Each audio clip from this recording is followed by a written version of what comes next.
SUNAS, el regulador del agua potable.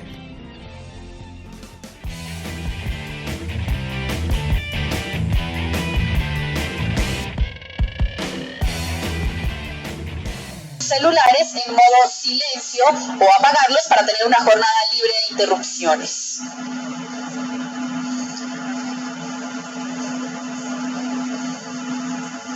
A continuación daremos paso a un importante panel en el que hemos reunido a diversas autoridades que nos darán sus puntos de vista sobre la gobernanza del agua en América Latina, así como la importancia de las políticas públicas en su gestión adecuada.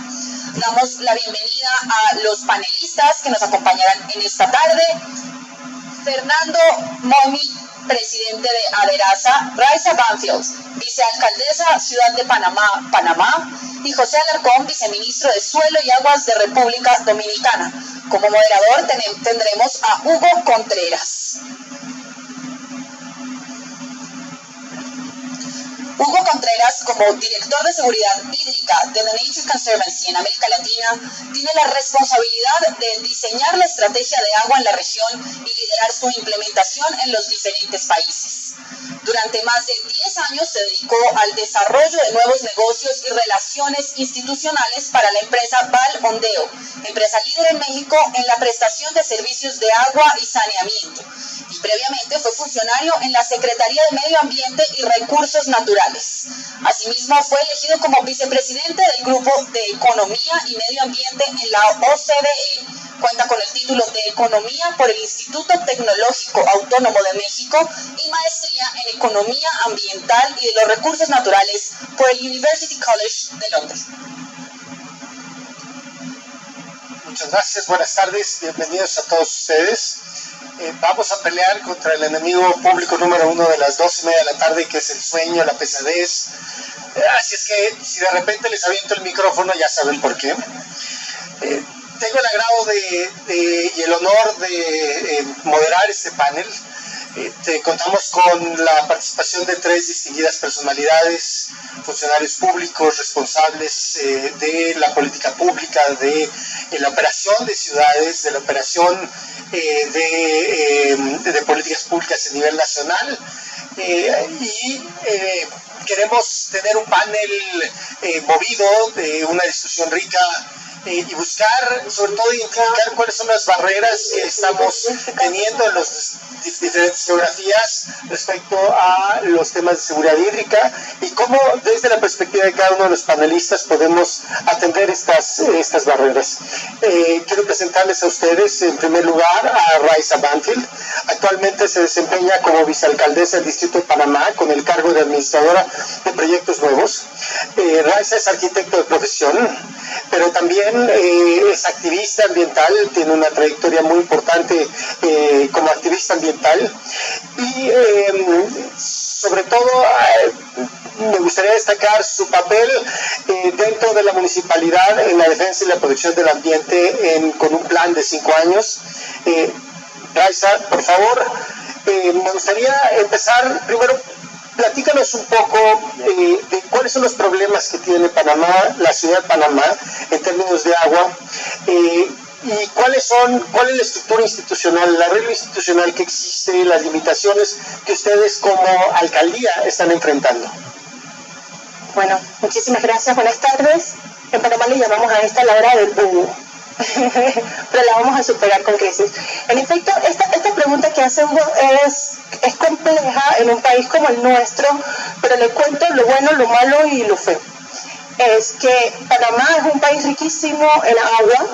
Tenemos más de 500 ríos agrupados en 52 cuencas hídricas con vertientes hacia el Caribe y hacia el Pacífico. Llueve más de 3.000 milímetros cúbicos al año. Tenemos un nivel freático altísimo, y tenemos un canal que une 2 océanos, o sea, vivimos flotando en medio del agua. Sin embargo, tenemos el 30% de la población, más o menos, que no tiene acceso al agua potable.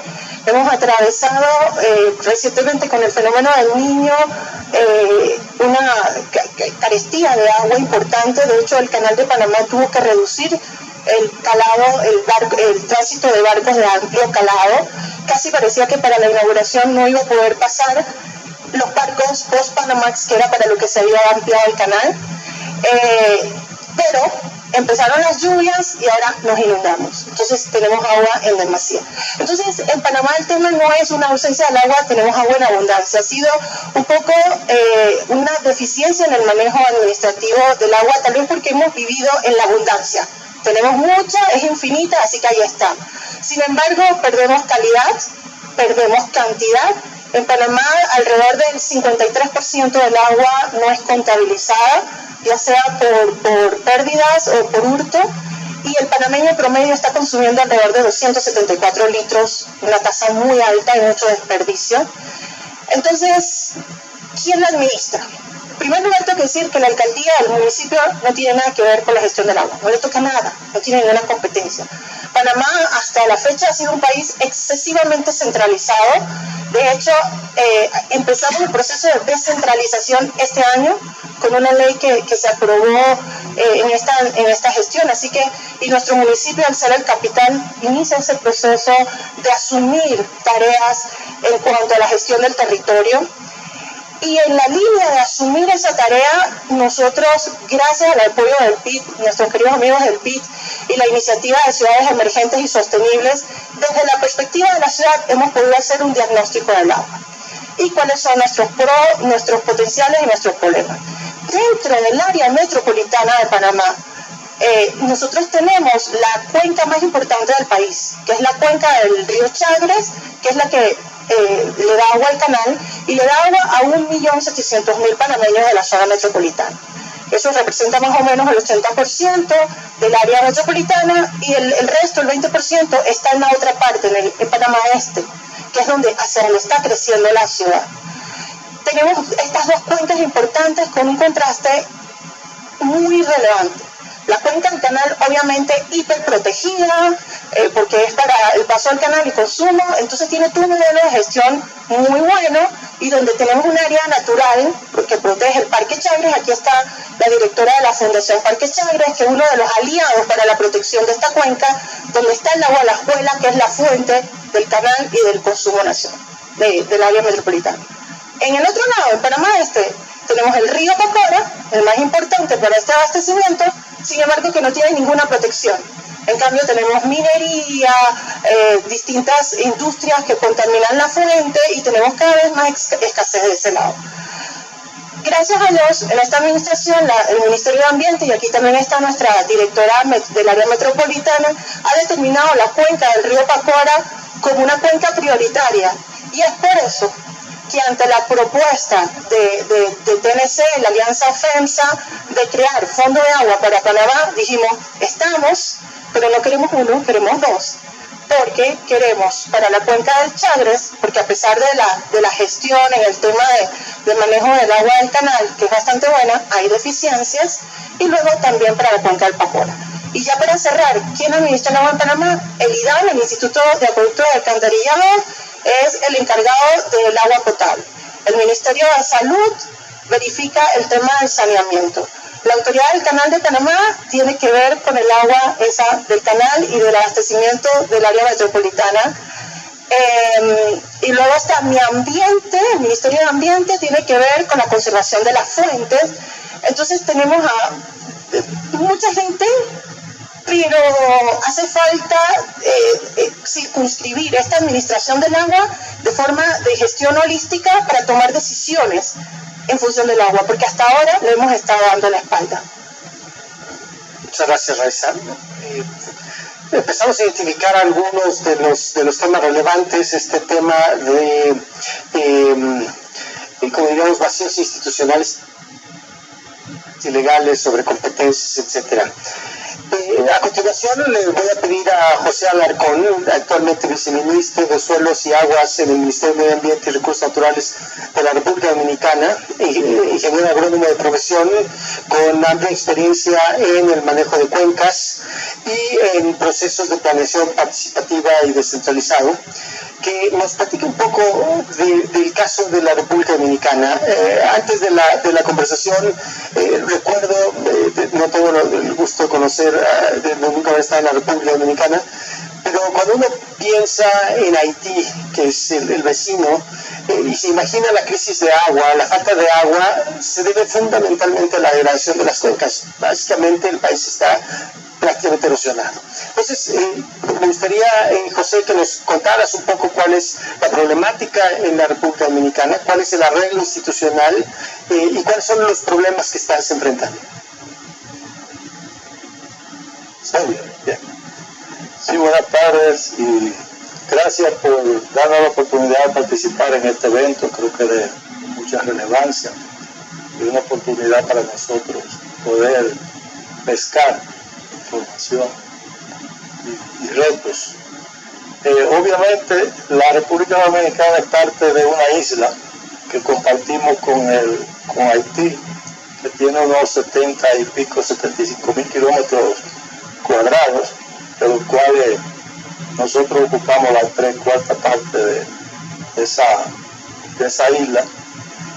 Obviamente nuestro sistema de protección está más desarrollado, hay más, en cierto modo, más respeto a los recursos naturales, porque Haití ha degradado prácticamente todo su territorio. Nosotros tenemos un esquema legal, primero, de que el agua es un bien que está declarado constitucionalmente como estratégico y prioritario. Tenemos también una ley de Estrategia Nacional de Desarrollo a 2030 que en su eje cuarto plantea el tema de la conservación de los recursos naturales, la gestión del riesgo y del cambio climático. Y tenemos la ley de administración pública, ley orgánica de administración pública que salió en el 2012, que obliga a los organismos a organizarse en rectores, reguladores y operadores. Entonces, para crear una gobernanza a nivel de Estado frente a este tema. Y frente a lo que es la sociedad, nosotros estamos planteando o estamos ya ejecutando actividades que tienden a organizar a la población en torno al agua, arreglos institucionales, usando la cuenca comunidad de planificación y desarrollo y organizando lo que se llaman los comités de cuencas. En torno a esos comités de cuencas nosotros estamos preparando a las comunidades, organizándolas para entregarle en cierto modo el poder de administración de la cuenca. Y nosotros convertimos en entes solo de observación y de crear normas, leyes, políticas que van a conducir a llevar el Estado a una organización capaz de hacer un arreglo idóneo y operativo. Nos abocamos entonces también al respeto de las convenciones internacionales con las cuales estamos comprometidos, la Convención de Desertificación, de Biodiversidad y Cambio Climático, en forma alineada. O sea, todas las actividades que desarrollamos son establecidas en un alineamiento presentado a las Naciones Unidas en estas convenciones como una obligación que tenemos frente a este sistema mundial, que ya todas las cosas no son individuales, sino que tienen que ver con el mundo, son globales. Entonces, lo que estamos haciendo son alianzas estratégicas con las instituciones usuarias de la cuenca, incluyendo en esas alianzas al sector privado y a los municipios.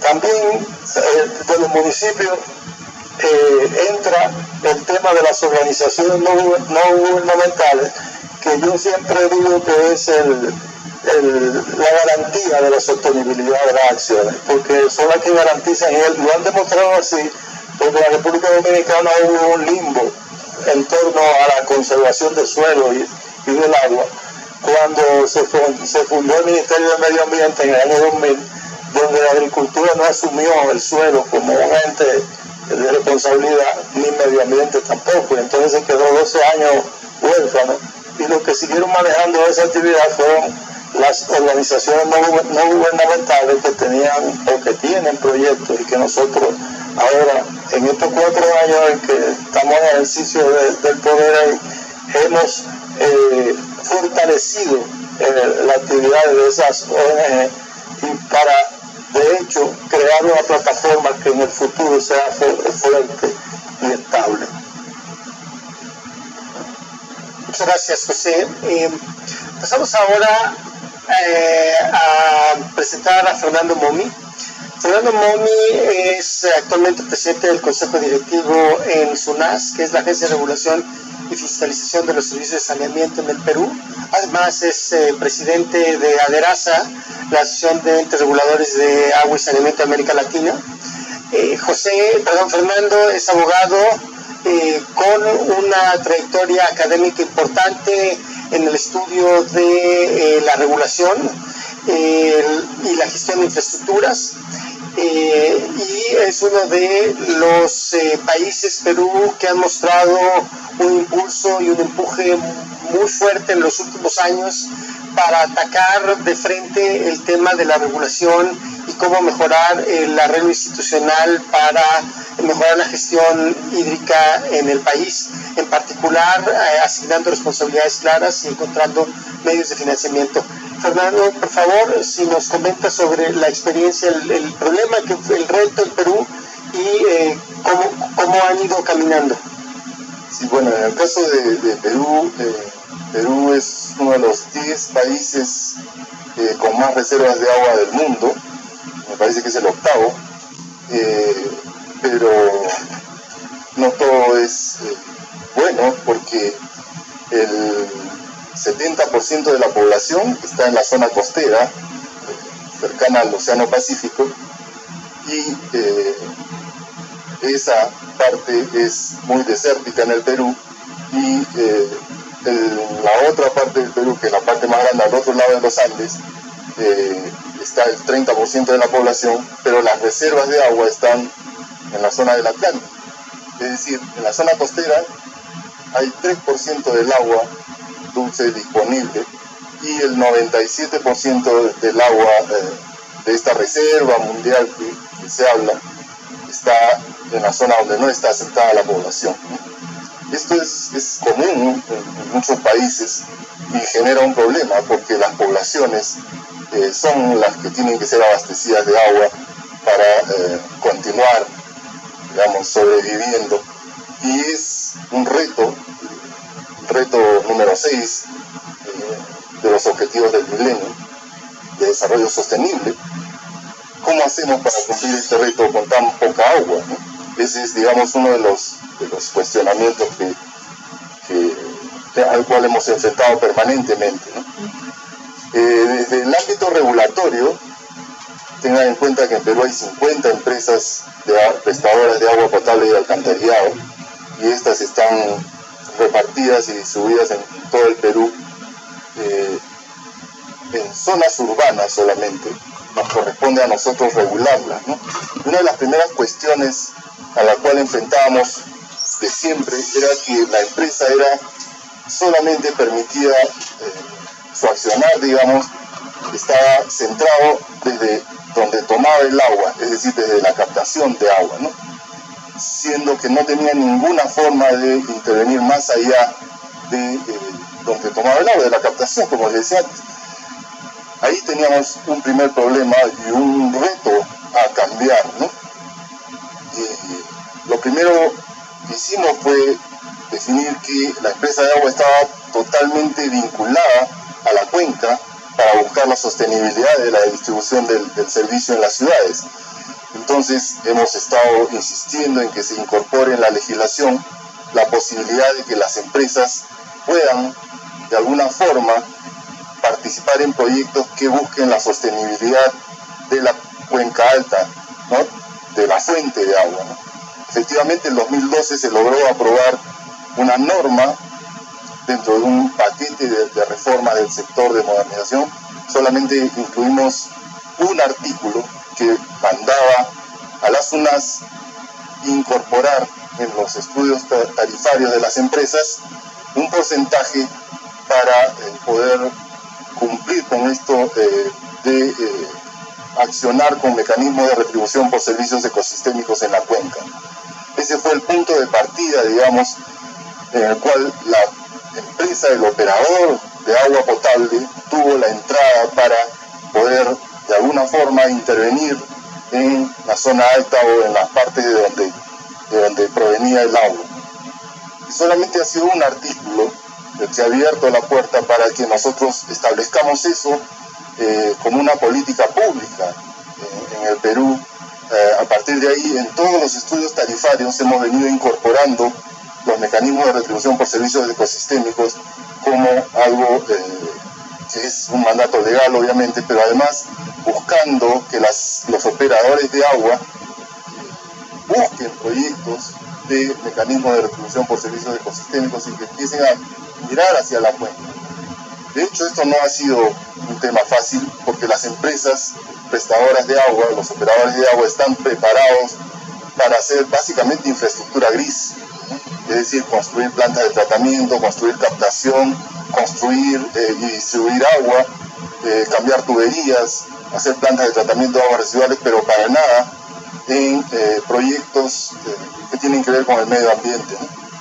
Sin embargo, es un cambio gradual. O sea, hay todavía muchas discusiones y muchos cuellos de botella por vencer, pero ese ha sido el inicio de un cambio en el cual el operador de agua tiene que obligatoriamente mirar hacia la sostenibilidad del recurso. Y la sostenibilidad del recurso no es hacer el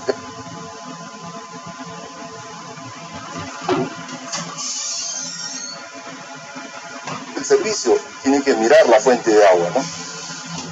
Es así como a partir de esa fecha nosotros hemos ido incorporando estas tarifas. Ya son los ciudadanos los que están contribuyendo a la conservación de la cuenca. Y en el caso de Lima, en el quinquenio que se ha aprobado el año pasado y que va hasta el 2020, se han incluido recursos por 70 millones de dólares, alrededor de 25 millones de dólares, ¿no? Como un flujo que se va a ir depositando en una cuenta para financiar estos proyectos, ¿no? Creo que eso es como parte inicial para dar un panorama general de lo que hemos estado haciendo en los últimos años con respecto a la protección de la cuenca. Después les puedo contar cómo es que se vinculan los fondos de agua con estos recursos. Gracias, Fernando. Una de las hipótesis detrás del trabajo de conservación de las fuentes es que hay vacíos institucionales, regulatorios y de mercado que no están siendo, que existen. Cambiamos en América Latina el modelo de gestión de cuencas, sin embargo no les dimos recursos, no les dimos mandatos claros y entonces al final del día no está ahí, está en la ley, pero no funciona. Entonces, en el caso de Perú, me parece que hay un tema bien interesante que es, antes que pensar en el dinero que genera el mecanismo, son reglas claras. Fernando, platícanos un poco de estas reglas, de cómo las cambiaste, pero de qué retos estás enfrentando. Ya hablaste de un primer reto, capacidades. Las empresas de agua no están diseñadas para hacer proyectos de protección de sus cuencas. Pero tampoco a lo mejor los otros actores que existen en la sociedad, no sé si ese es el caso. Y también platícanos un poco de las resistencias que has encontrado en el camino. Sí, efectivamente, uno de los problemas que se encuentran es que no hay proyectos de infraestructura verde. Nosotros hemos tenido que recurrir una vez, digamos, aprobada la norma, y cuando ha llegado el momento de hacer el estudio, digamos, tarifario más importante de Perú, obviamente Lima tiene 10 millones de habitantes y la empresa más importante del Perú es la empresa de agua. Hacer el estudio de esa empresa es una cosa mayúscula, y cuando hemos digamos, iniciado este trabajo no habían proyectos. Los que tenían los proyectos eran, como ha mencionado el viceministro, los organismos no gubernamentales, TNC, Acuafondo, Condesan, y ellos son los que aportaron inicialmente los proyectos para ser incluidos en los estudios tarifarios, ¿no? Porque los estudios tarifarios se incluye la tarifa en función de un proyecto viable que existe, no sobre una idea que puede existir. Entonces, con este avance de proyectos, hemos incluido esta tarifa, hemos incorporado, Y ahí es donde hemos encontrado un vínculo y una relación muy dinámica entre estos actores que son los organismos no gubernamentales, la empresa, el operador de la empresa y la SUNAS. También ha participado mucho el Ministerio del Ambiente, en este caso ha tenido un rol también importante, porque ellos tenían en algún momento un área que desarrollaba planes piloto, ¿no?, de mecanismos de retribución por servicios ecosistémicos, que ofreció su plataforma para que la SUNAS, conjuntamente con las empresas, desarrollara estudios hídricos rápidos, digamos,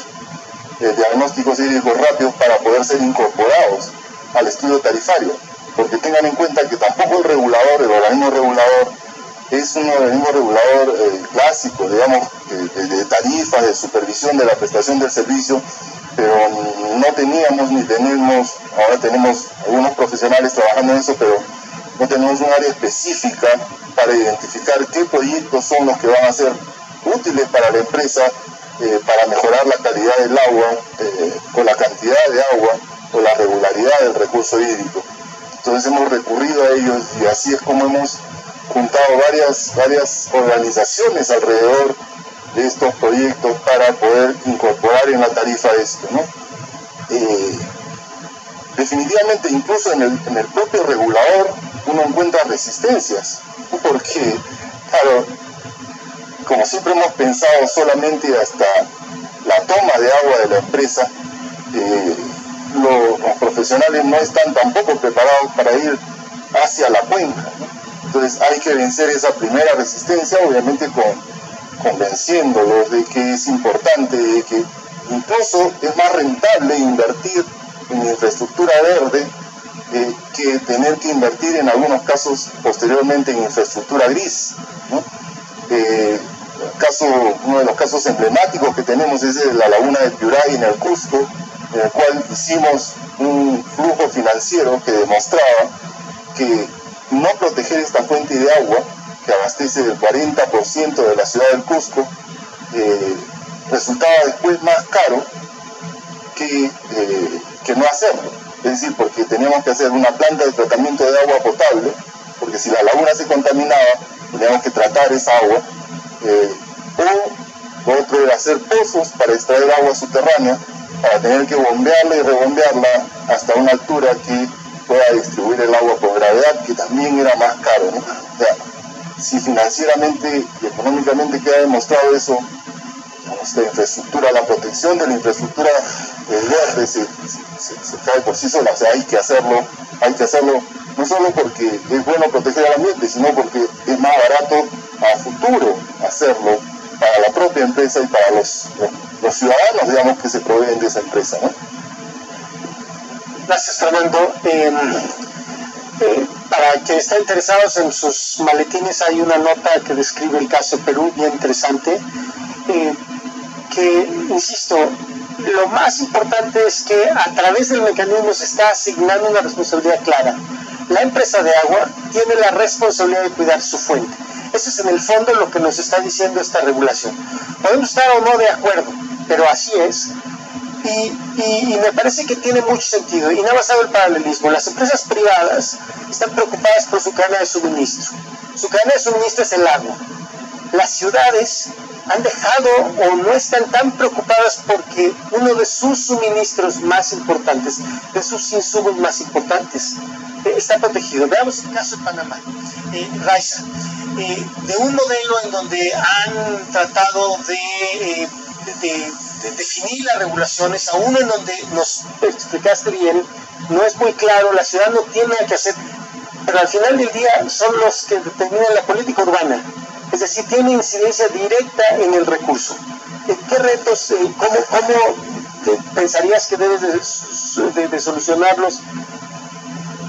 Yo aquí estoy buscando solidaridad de la colega del Ministerio de Ambiente, porque escucho a Fernando hablar de las empresas de agua, y en Panamá, o sea, tenemos que entender, tenemos un instituto de acueducto y alcantarillado de hace más de 6 décadas, o sea, con una normativa muy débil, con muy poco recurso, no tiene participación en las decisiones de Estado.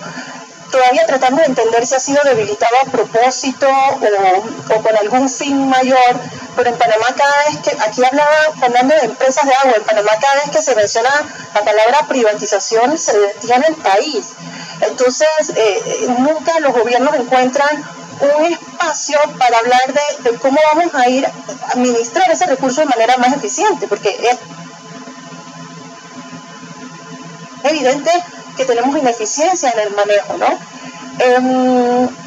Y en algún momento, hace alrededor de 10 años, se trató de establecer justamente el tema del manejo de gestión de cuenca. O sea, tenemos la cuenca mejor manejada del país, que es la cuenca del canal. Pero tenemos el resto de las 51 cuencas restantes que simplemente no pasa nada. O sea, se estudian, pero no empieza ese ordenamiento, y parte del diagnóstico que hemos hecho es que mientras no se descentralice, y no a nivel de municipio, sino a nivel intermunicipal, esa gestión, que se entienda que es para dar distintos servicios, no solamente el consumo humano, que es el prioritario, sino otros, simplemente no vamos a lograr los resultados. Por ejemplo, tenemos las cuencas hídricas del occidente panameño, del área del interior, de las cuencas más ricas del país, los ríos más caudalosos, pero hubo una política que estableció que era para generar energía. Entonces tenemos en un río importantísimo 19 proyectos hidroeléctricos y la cuenca se quedó sin agua.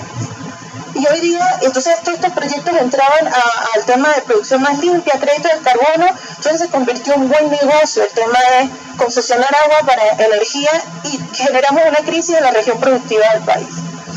En el tema de la ciudad, es que no puedo separar el agua, porque el agua no tiene fronteras, estas divisiones políticas son para nuestra administración, pero en el tema de la ciudad,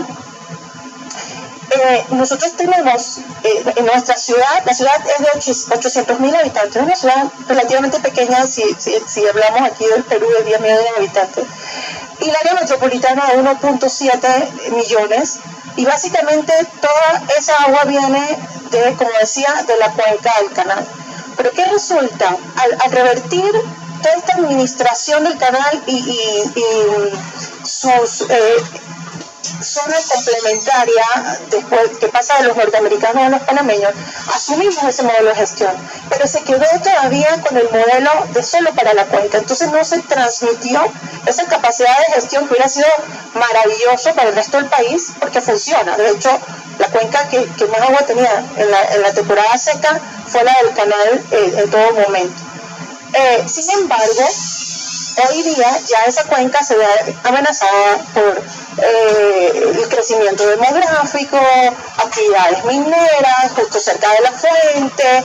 Entonces, entramos nosotros ahora con la descentralización a empezar a gestionar, más que el agua, el territorio. Pero entras a gestionar el territorio y te encuentras con el agua, es imprescindible esa.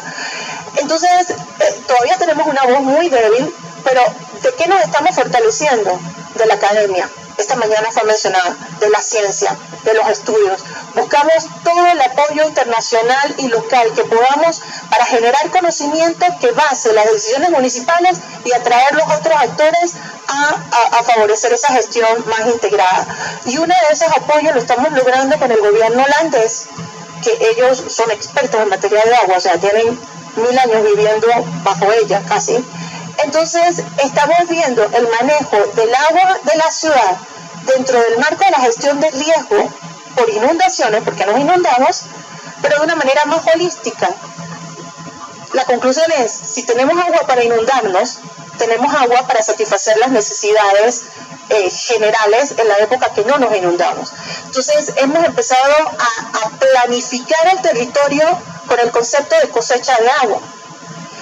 Estamos trabajando en este momento en una política del agua. Hemos convocado a una mesa interinstitucional en donde participa Mi Ambiente, el Ministerio de Obras Públicas, el Ministerio de Vivienda, para encontrar un punto de encuentro y que haya una gestión integrada del agua, para tomar nuestras decisiones de crecimiento urbano, básicamente, que es nuestra mayor competencia, en función del agua. Ese proceso empezó hace 1 año y pico. Y lo más importante es que ha quedado en evidencia que con este canal ampliado, que está duplicando básicamente su esclusaje con agua dulce. De hecho, ya incluyeron las tinas de reutilización del agua ahora en nuestra nueva etapa del canal, que antes no lo había. Ya se denota una mayor conciencia de un recurso limitado. Entonces, tenemos estos retos porque tenemos este territorio de la ciudad casi que dividido en dos: la antigua zona del canal y un manejo del agua de una forma, y la ciudad ordinaria, en donde todavía tenemos que sustraer estos conocimientos de más avanzada que lleva la gestión de la cuenca del canal. Gracias, Rosa. Competencia por el agua, no lo había escuchado nunca. Entre la ciudad, el canal, entre los usuarios agrícolas, etcétera. Todo un tema del sector energético, todo un tema que nuevamente nos regresa al tema de los vacíos institucionales, la coordinación de políticas públicas, etcétera. José, es muy interesante el nombre de tu puesto, gestión, que eres viceministro de Suelo y Agua. Bryce habló de la gestión del territorio.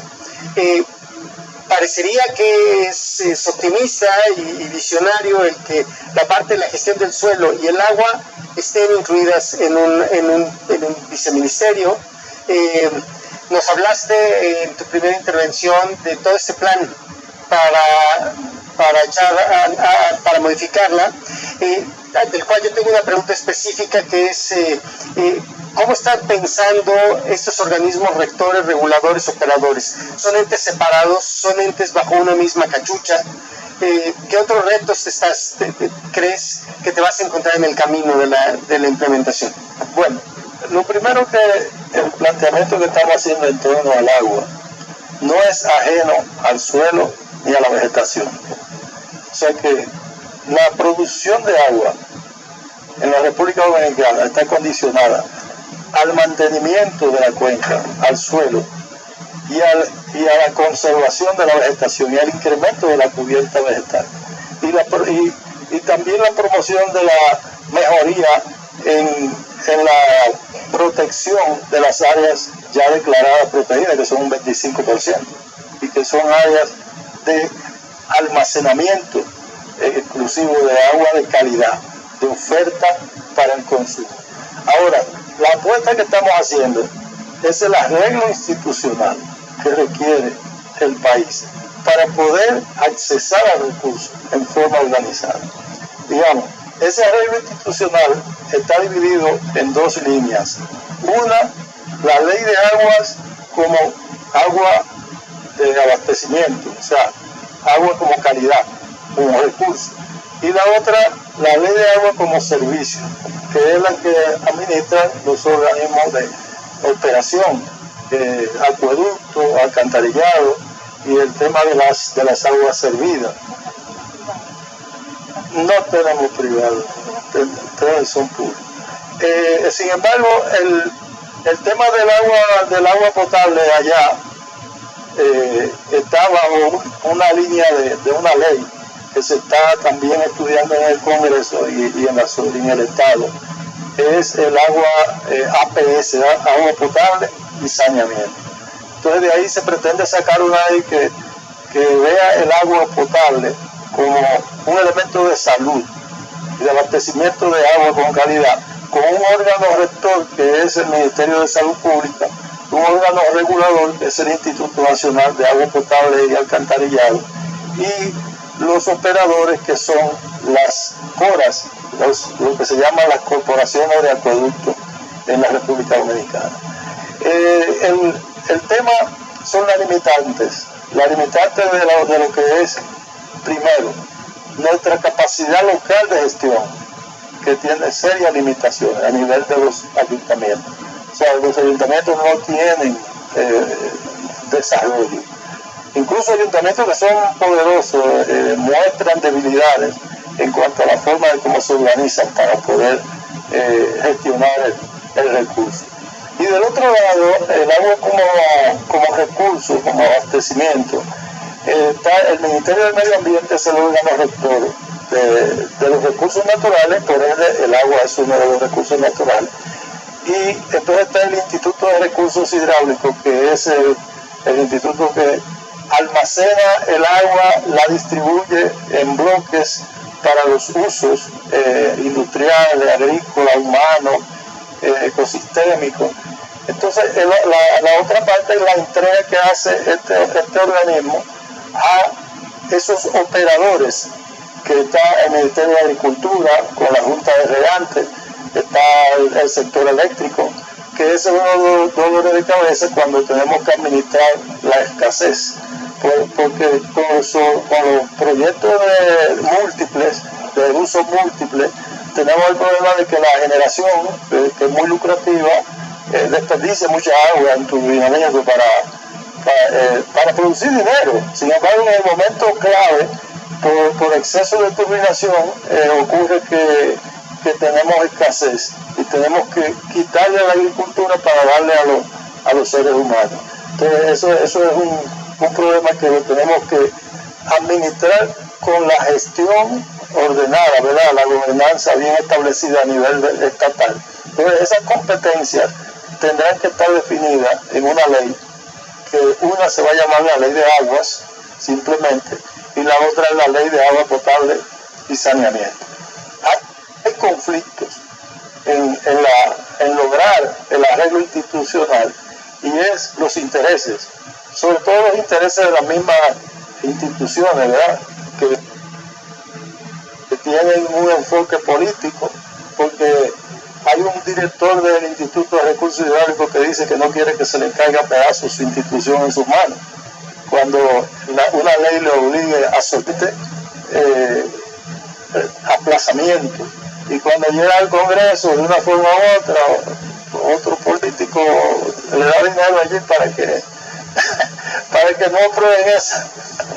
O sea, eso es así, es una realidad, hay todos esos intereses y es una calamidad, pero nosotros estamos apostando ahora a lo que es la producción de agua en la cuenca, porque la República Dominicana tiene agua suficiente y cae agua suficiente y tiene un sistema orográfico interesantísimo, muy montañoso, casi un 70% de montaña, y tiene muchos ríos, pero tiene graves problemas de conservación de la cuenca, que generan volúmenes grandes de sedimentos que van al río, y tapan el río, y cuando tapan el río, crean problemas de inundación, y esos problemas de inundación generan muchísimas pérdidas económicas cuando ocurren los ciclones tropicales, que nosotros somos el aeropuerto de ellos.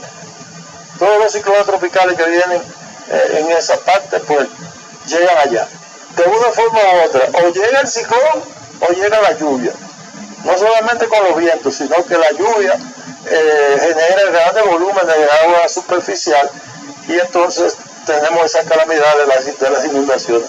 Estamos buscándole vueltas al tema del funcionamiento de los ríos, porque el río es un canal que funciona hidráulicamente, entonces eso se puede manejar con tecnología e ingeniería, pero para eso se necesitan muchos acuerdos y muchas cosas que la gente ve como revisa cuando dicen le van a sacar los sedimentos a los ríos, pero nadie ve que cuando le saquen los sedimentos a los ríos estamos salvando vidas, salvando infraestructuras, salvando zonas agrícolas. Entonces nosotros tenemos 3 ejes fundamentales para ver el tema de la administración del agua: la gestión integrada del agua, seguridad hídrica, la gestión de riesgo en la parte baja y la seguridad alimentaria de la disponibilidad de agua para la agricultura. Muchas gracias, José. Parecería entonces que prevenir que lleguen los sedimentos a los ríos generaría menos problemas que limpiarlos después, es decir, gestión de la cuenca. Quiero abrir en este momento para que el auditorio, ustedes por favor participen, y les pido que levanten la mano, hagan preguntas, igual que en el panel anterior. Vamos a tomar, 3, 4 preguntas, las vamos a responder, y si hay tiempo para una segunda ronda, con mucho gusto. Si alguien tiene una pregunta en el auditorio, por favor. Fernando. Sí, bueno, no tengo una pregunta, pero en la mañana conversaban sobre los aspectos clave de la gobernanza, ¿no? un aspecto clave de la gobernanza, lo mencionaban, es tener los objetivos claros. Una de las cosas que nosotros teníamos claro era que teníamos que proteger la cuenca, si no, digamos, en una ciudad como Lima, con 10 millones de habitantes, en una zona desértica y con un río que trae 6 metros cúbicos por segundo en promedio, cuando la ciudad necesita 20 metros cúbicos, es un grave riesgo, digamos, para el Perú en general, ¿no? Es la ciudad más grande del Perú, 1/3 de la población está ahí.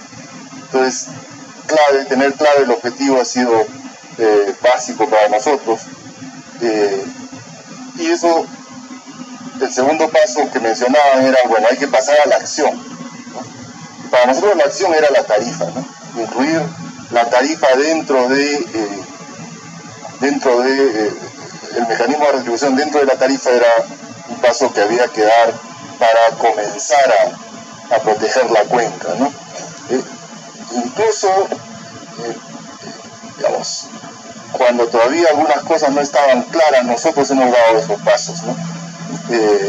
Y con empresas públicas, incluso débiles, porque consideramos que la política pública debe ir más allá de la propia empresa, ¿no? O sea, la gestión puede ser débil ahora, pero el aspecto clave de política tiene que guiar a la empresa hacia eso que debería de seguir, ¿no? Después, como un paso para ello, ¿no? Para crecer en ese aspecto también. Un tercer aspecto es esto de participación de los actores. O sea, los actores tienen que movilizarse, y lo bueno en este ámbito ha sido que los actores tenían muchas ganas de hacer cosas, ¿no? Las ONGs lo he mencionado desde un inicio, el propio Ministerio del Ambiente, la SUNAS, el operador un poco menos, pero poco a poco ha ido tomando fuerza. El otro aspecto importante en la gobernanza es la escala de intervención. A veces queremos esperar tener todo el plan de la cuenca para hacer una acción en la cuenca, ¿no? Cuando en realidad lo que debemos empezar a hacer es pequeñas acciones en la cuenca que van a beneficiar, digamos, al íntegro, ¿no?, de la gestión integrada del recurso. O sea, no esperemos a tener todo un plan de gestión del recurso hídrico para empezar a actuar, porque eso nos puede tomar, o sea, tener el plan grande nos puede tomar años de estudio, ¿no? Entonces la escala de intervención no tiene que ser una tremenda escala, ¿no? Otro aspecto importante, que también lo mencionabas tú, es efectivamente necesitamos un marco regulatorio que ponga en claro estos actores qué función desempeñan, qué van a hacer, pero incluso ahí yo creo que si hay uno de los actores que es parte de la gobernanza y quiere empezar, hay que dejarlo. Nosotros creo que hemos tenido la suerte de que nos han permitido actuar, nos han permitido empujar un marco regulatorio en este aspecto, y después se han ido incorporando otras normas, ¿no? Como una, digamos, experiencia que hemos tenido, ¿no? Gracias, Fernando. Galo y después Carlos, me parece, y acá. Si le llevan un micrófono allá atrás, 1, 2, 3, 4, por favor. Mientras le llevan el micrófono para la reflexión, el problema del agua está un poco más allá del límite territorial. Quería añadir, y el valor del agua. Adelante. Sí, una cuestión que se me olvidó mencionar, que por lo menos iniciamos a trabajar en una política de seguridad hídrica con visión de... Ahí me mira María, que sí. Con visión 2050, por primera vez se va a convertir en una política de Estado y a la vez una política energética 2050. Y ambas políticas han sido consultadas a nivel nacional.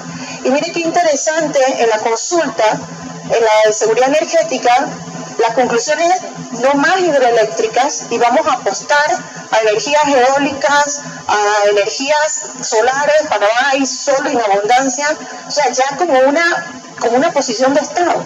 Entonces yo creo que es un logro esto. Y la otra buena noticia es que Panamá tiene el 33% de su territorio en áreas protegidas. Gran parte que tiene que ver con esto son los grupos originarios que estaban establecidos en estas zonas. En muchas de estas zonas están nuestras fuentes hídricas, Sin embargo, hay que fortalecer estos planes de manejo de estas áreas protegidas para que sean realmente eficaces en la garantía de este recurso, y por eso proyectos como fondos de agua ayudan en esta línea. Gracias.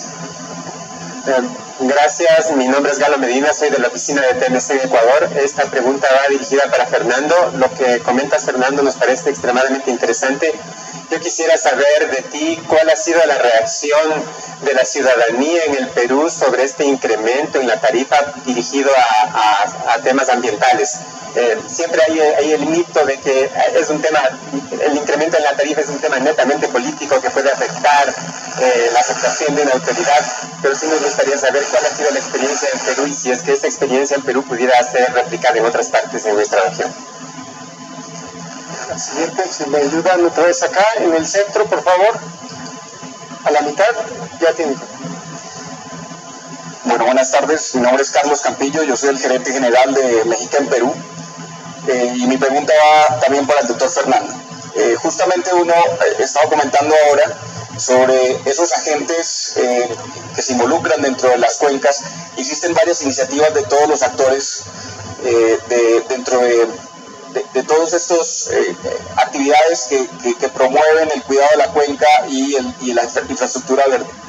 Sin embargo, vemos que son iniciativas un poco descentralizadas, que nos llevan a que esas acciones no lleguen al punto donde tienen que llegar.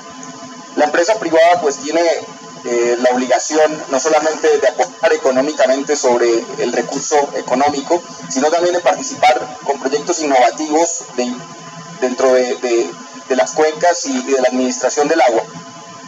Pero hay ciertos innovaciones lleguen lo que realmente tienen que hacer, ¿no? Vemos el caso de San Martín, por ejemplo, donde hay una gran cantidad de agua, pero no es potable. Tenemos un agua lluvia que se desperdicia y entre muchas otras cosas que se pueden utilizar para reducir el estrés hídrico de estas zonas. Entonces básicamente mi pregunta iba dirigida hacia cuál es el driver, cuál es el articulante para poder que estas innovaciones lleguen donde tienen que llegar. Muchísimas gracias. Había otra pregunta de mi mano izquierda. ¿No? Sí. Igual para Fernando. Fausto Asensio, el secretario técnico del Consejo de Recursos Hídricos de la Cuenca Chira-Piura en Perú.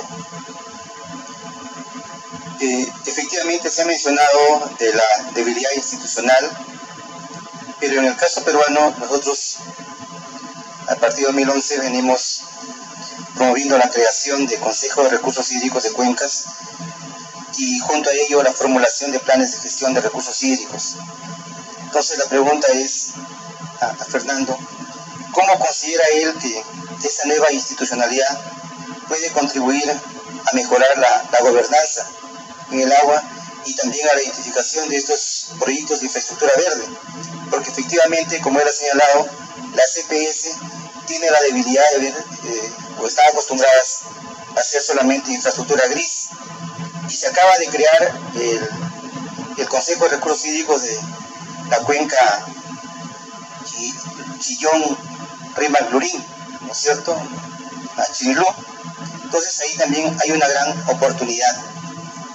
Y por otro lado, por supuesto, nosotros hemos tenido como parte del grupo impulsor, implementador, a SUNAS para la creación también de un mecanismo financiero que se llama el FORASAN, el Fondo Regional del Agua en Piura.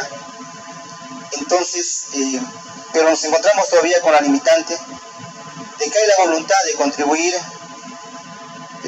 por parte de los usuarios del agua a este fondo, pero la recaudadora es la empresa prestadora de servicios. Y según la norma, estos recursos que pueden ser captados por la empresa prestadora, que vienen prácticamente de los usuarios, se convierten en fondos públicos y por lo tanto ya no pueden ser transferidos a estos mecanismos como el caso del FORASAN.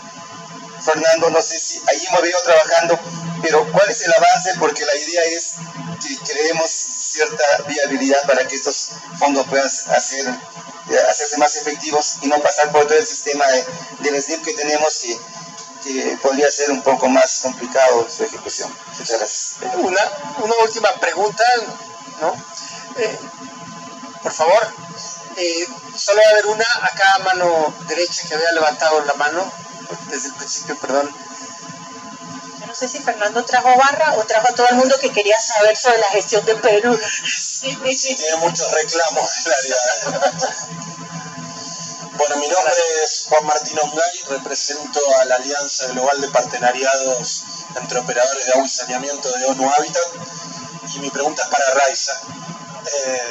Cambiamos, ¿no, Fernando? Entonces, tiene que ver un poco con la realidad que comentabas del sector del agua. Conozco el IDAN y, por desconocer es la pregunta, ¿cómo es la relación entre la alcaldía, el gobierno nacional, y si se ha planteado la posibilidad de una descentralización de servicios de agua, como se hizo en Honduras, por ejemplo, apoyada por Banco Mundial, Cooperación Suiza, BID también estuvo trabajando, creando empresas municipales? Cuando vos dijiste hay temor al nombre empresas, pero estas son empresas públicas también,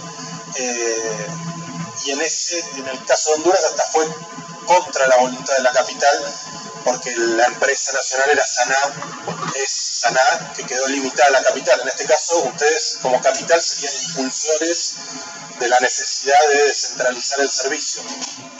Quería ver si podías explicar un poco más esto. Nada más les pido, se nos está acabando el tiempo. Fernando, Raiza y al final José, una reflexión, 2-3 minutos máximo, quizá Fernando 3 y 15 segundos. A ver, sí, bueno, hay varias preguntas muy interesantes, vamos a ver si las podemos juntar. Una interesante es, y que lo hemos visto en el caso de Lima, porque Lima es una cuenca muy grande, entonces hemos visto muchos actores en la cuenca haciendo proyectos pequeños, ¿no? Y la idea nuestra es que, así como hay un plan maestro optimizado, le llamamos nosotros el PNO de infraestructura gris que tiene la empresa, hacia dónde va a crecer, qué tamaño de planta necesita, qué redes tiene que renovar. Una de las cosas que tenemos que hacer es mapear todos los proyectos y proyectarnos. O sea, el PMO en infraestructura gris es de 30 años.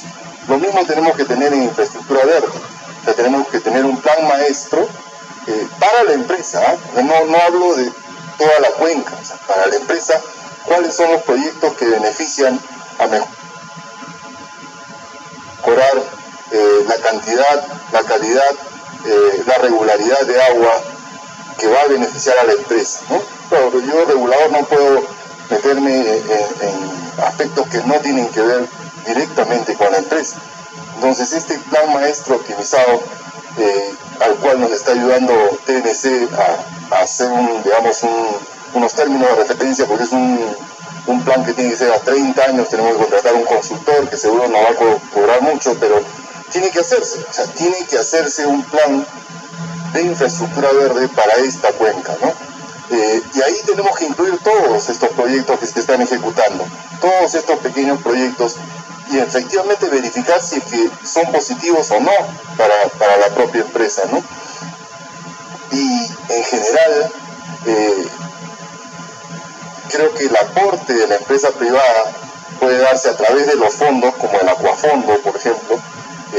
Ya está abierto, de hecho nos está ayudando a nosotros, pero todavía es un fondo que tiene que recibir, creo yo, mucho más recursos del sector privado, para que su accionar también sea más dinámico y aporte más. O sea, el gran proyectos, así como hay estos proyectos pequeños, otros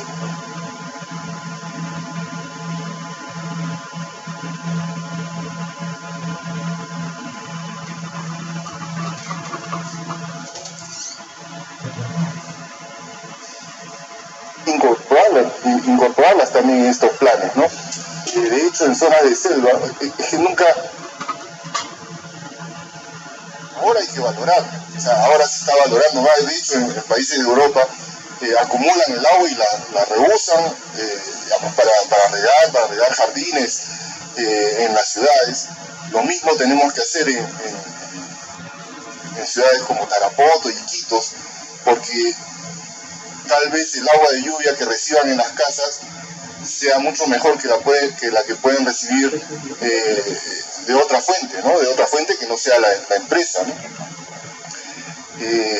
Respecto del Forazán, el Forazán es un fondo regional en la zona de Piura y que ha sido formado por iniciativa de la cooperación suiza,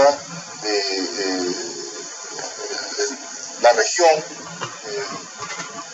y de la Autoridad Nacional del Agua. La empresa, digamos, está en plan de incorporarse a ese fondo. Lo que sucede es que, nuevamente, o sea, Piura es una cuenca muy grande y el interés de la empresa está en aquella cuenca que abastece, o aquella microcuenca que abastece directamente a la empresa. Entonces, en la medida en que esto se pueda vincular, el proyecto que se ejecuta el Forazán con el proyecto que necesita la empresa, se va a poder trabajar conjuntamente, ¿no? Ahora, los recursos públicos y los proyectos, ¿no? Ese es un cuello de botella que todavía tenemos que superar, ¿no? O sea, de hecho, el sector privado, los organismos no gubernamentales son más eficientes y más rápidos en términos de ejecución de los proyectos, ¿no? Sin embargo, efectivamente, los recursos de la empresa son recursos públicos. Entonces, tenemos que habilitar todavía esta vía, esto todavía no sucede, esta vía para que se puedan recibir fondos, por ejemplo, que una empresa pueda trasladar fondos a este Forazán y que de ahí pueda ejecutarse de manera privada con una supervisión de parte de la empresa prestadora del servicio de saneamiento. Es algo que todavía hay que digamos, romper, pues el paradigma de recursos públicos tiene que ir al Sistema Nacional de Inversión Pública, y el Sistema Nacional de Inversión Pública para una infraestructura gris. El promedio del proyecto de ejecución es de 8 años, ¿no? Entonces, no queremos pasar tanto tiempo porque además la población empieza a aportar y quiere que ese fondo se ejecute, ¿no? Tiene esa expectativa de ejecución. Entonces tenemos que pasar también ahí a la acción, pero digamos, no hay que perder la paciencia, hay que ir, esto es nuevo, o sea, ahí se están rompiendo muchos paradigmas con esto, entonces hay que seguir trabajando, insistir, hay que perseverar y yo creo que poco a poco vamos a ir consiguiendo los resultados que se esperan, ¿no? Gracias, señor Raiza. Bueno, nosotros no hemos llegado a ese nivel de hablar de descentralización de la gestión del agua, porque acabamos de empezar a hablar de descentralización de la gestión pública. Entonces, estamos, imagínate, por primera vez planificando el territorio, por primera vez asumiendo algo más que entregar permisos de construcción y dar placas de carro. Entonces, sin embargo, en las discusiones a nivel nacional de la política de seguridad hídrica, la tendencia, eso todavía está en proceso de armarse, pero la tendencia es hablar de un modelo de gestión de cuenca, y este es intermunicipal. Y nosotros en Panamá lo vemos muy claro, porque Panamá, el 4% del territorio, que es el área metropolitana, converge el 46% de la población, y en ese 4% hay 4 distritos. Entonces no podemos entender el manejo del agua, tanto del suministro como de riego, sin estos 4 distritos que se complementan en todas las funciones. Así que creemos que hacia allá va la cosa, sin embargo todavía estamos en un estadio muy temprano. Sin embargo, reitero, con el apoyo del BID y este diagnóstico de ciudad que hicimos, nuestros usos del agua dentro de la ciudad, consumo humano, subir y bajar bucas del canal, permitir la navegación en los lagos Gatún y Miraflores, que son parte de esta cuenca del canal, y la generación energética. Dentro de ese escenario, y hablando de cambio climático, que aquí no lo hemos mencionado, pero que es un hecho irrefutable, el escenario tendencial de Panamá, si no gestionamos el territorio, es que para el 2050 haya que reducir el exclusaje del canal en un 98%. Entonces, el mejor negocio del país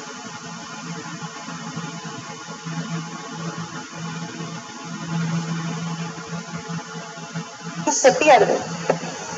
Y eso generaría una pérdida de 38 días de movilidad de los barcos. Entonces, con esto presentado, que ya son cifras, como dije, nos estamos apoyando de estudios diagnósticos que antes no se habían hecho, genera una presión a esta área metropolitana a tomar el liderazgo junto con la autoridad del canal de asumir la gestión del agua como un tema prioritario para consumo humano, pero también para sustentar el mejor negocio del país.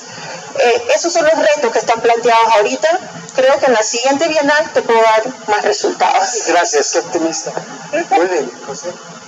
Aunque a mí no me preguntaron nada, pero yo le digo que para garantizar la sostenibilidad es necesario incluir la participación, la equidad, el desarrollo económico y, obviamente, la sostenibilidad ambiental.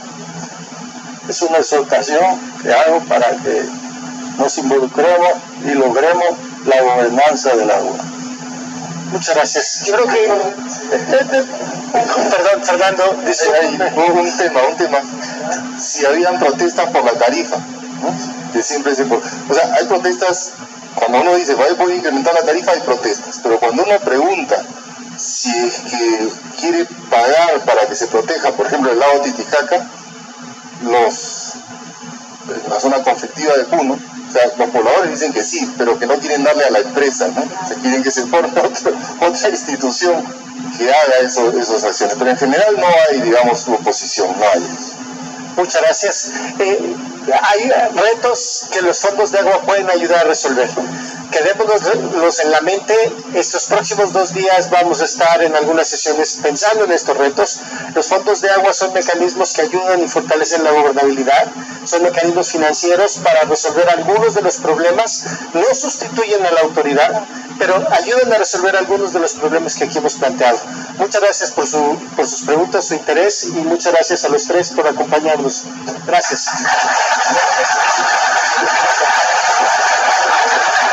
Muchas gracias a nuestros panelistas y por supuesto también a nuestro moderador. Continuando entonces con nuestro orden del día y para reflexionar sobre la importancia de la colaboración entre los sectores, nos honra recibir a la señora Laura Chinchilla. Actualmente, la señora Laura Chinchilla dirige un diagnóstico sobre el Estado de Derecho en Guatemala y colabora como profesora invitada del Instituto Tecnológico de Monterrey y de la Universidad de Georgetown. En 2010 fue electa presidenta de la República de Costa Rica por un periodo constitucional de 4 años. Es la primera mujer costarricense gobernante de ese país. Su elección en la presidencia de la República estuvo precedida de una exitosa carrera política y de servicio público como ministra de Seguridad Pública, presidenta del Consejo Nacional de Migración y del Consejo Nacional de Drogas, diputada al Congreso de la Nación, vicepresidenta de la República y como recargo del Ministerio de Justicia, entre otros puestos políticos. Uno de sus más destacados logros en ejercicio de la presidencia de la República de Costa Rica fue la disminución sostenida de los principales índices de criminalidad, entre ellos los homicidios y los feminicidios. Es politóloga graduada en la Universidad de Costa Rica con una maestría en políticas públicas de la Universidad de Georgetown en Estados Unidos. Además, ostenta los doctorados honoris causa de la Universidad para la Paz de las Naciones Unidas, la Universidad de Georgetown y la Universidad de Estudios Extranjeros de Kioto.